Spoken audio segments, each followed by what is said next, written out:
Installer des repères en formation, c'est aussi proposer peut-être une entreprise fil rouge sur un temps long, dans lequel on va pouvoir s'installer et travailler, plutôt que à chaque compétence travaillée, changer de contexte professionnel.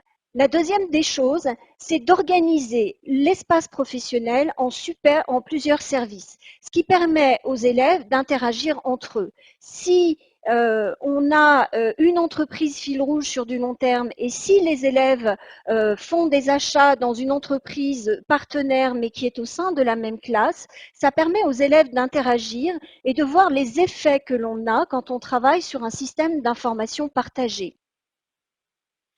Le troisième élément important, c'est d'identifier l'activité spécifique de chaque service pour donner des rôles et des missions différentes aux élèves. Mais là, c'est simplement la scénarisation pédagogique.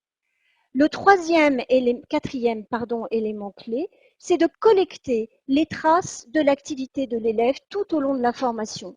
D'où cet outil nécessaire de suivi d'acquisition des compétences et peut-être un portefeuille pour l'élève dans lequel il pourrait collecter l'ensemble de ses activités pour en garder la trace. Et puis, c'est bien sûr proposer une rotation parce que s'il y a plusieurs rôles, plusieurs activités à travers des scénarios, ça veut dire que les élèves doivent traverser l'ensemble des postes des organisations qui seront proposées dans le cadre des simulations mises en place dans la classe.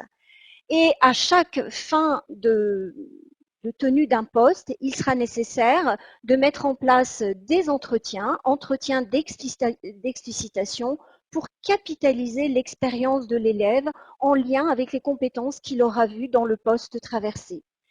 Et enfin, le dernier élément important que j'ai déjà décrit, c'est cette rotation au niveau de la classe, rotation bien sûr qui doit être envisagée en fonction des profils de l'élève sur chacun des postes pour développer sa professionnalité.